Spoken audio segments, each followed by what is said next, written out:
On peut ne pas aimer les monospaces pour leur image de boîte à 4 roues pas sportive, mais il faut bien reconnaître que contrairement aux SUV, cette catégorie d'automobiles répondait à un besoin au point d'envahir le marché.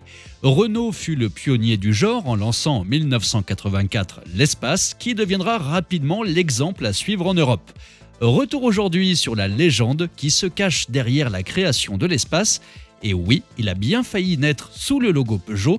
Et non, ce n'est ni Renault, ni Peugeot, ni Matra qui a inventé le monospace, et c'est ce que nous allons voir.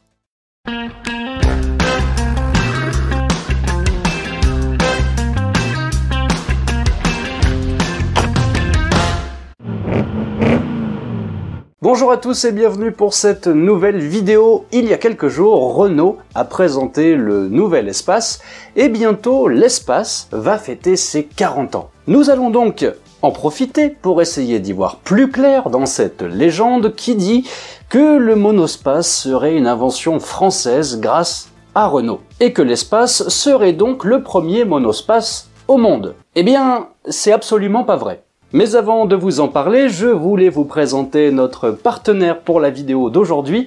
Il s'agit de j'essayepourvous.com qui est une plateforme qui va venir mettre en relation des acheteurs et des essayeurs. Par exemple, vous avez peut-être repéré sur internet un utilitaire que vous souhaitez acheter, mais il est à l'autre bout de la France, ou alors vous n'avez pas les compétences nécessaires pour l'inspecter vous-même et l'acheter l'esprit serein. Eh bien, j'essayepourvous.com est là pour vous aider en vous mettant en relation avec un essayeur qui va aller essayer le véhicule à votre place. Comment ça fonctionne? Eh bien c'est très simple, vous allez sur le site j'essayepourvous.com, vous mettez que vous avez une nouvelle mission, vous indiquez votre budget, un essayeur va accepter la mission et il va aller vérifier le véhicule pour le coup, savoir si ça vaut le coup ou non de l'acheter. Et ensuite, vous recevrez un rapport détaillé sur le véhicule en question. Et bien sûr, vous pouvez aussi vous inscrire sur j'essayepourvous.com en tant qu'essayeur et gagner un petit peu d'argent et arrondir les fins de mois efficacement. Et donc avec j'essayepourvous.com, vous pouvez demander une inspection pour un véhicule d'occasion, un utilitaire, des engins de chantier, du matériel agricole, etc. Rendez-vous sur leur site, je vous ai mis le lien dans la description ci-dessous et dans le premier commentaire épinglé, comme d'habitude.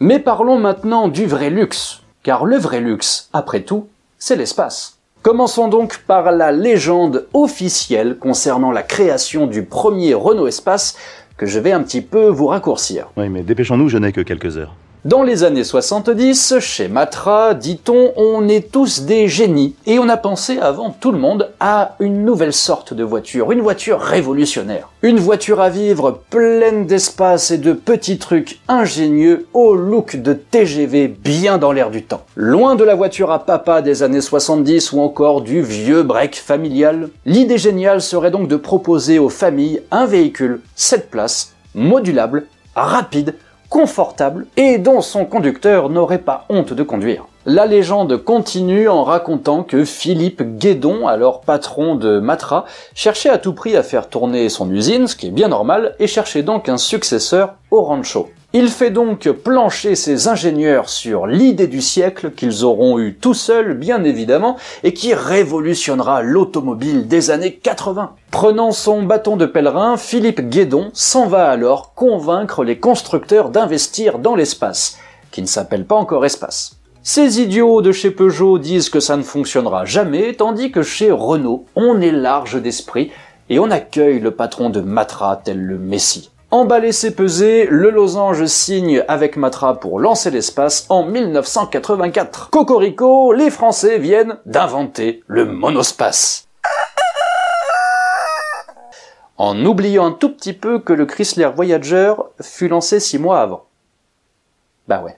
Peu importe, la légende était en marche et les Français venaient d'inventer le monospace et le TGV. Mais cette histoire est un tout petit peu trop belle et un tout petit peu trop lisse. Alors, tel un complotiste essayant d'écouter les Beatles à l'envers pour trouver des versets sataniques, rembobinons le film et passons-le au ralenti. Car pour bien comprendre ce qu'il s'est passé, il est utile de rappeler quelques petits points.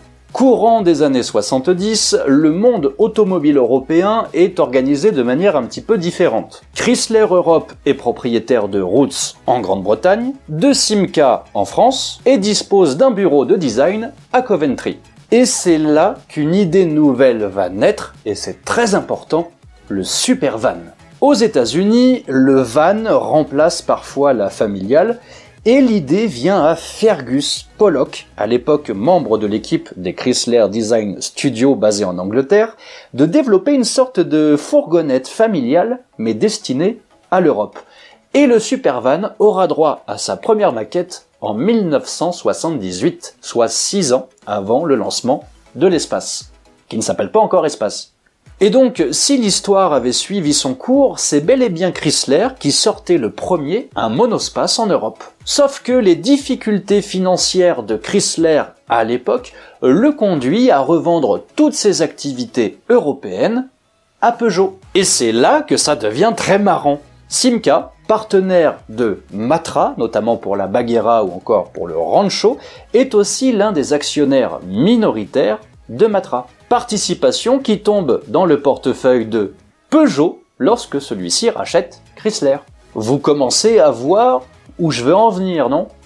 Si vous voyez pas, il faut re-regarder les 2 dernières minutes. Matra était indirectement lié à Chrysler Europe, qui avait dessiné et pensé le supervan. Et par la suite, il a été demandé à Philippe Guédon, le patron de Matra, d'améliorer le concept du supervan.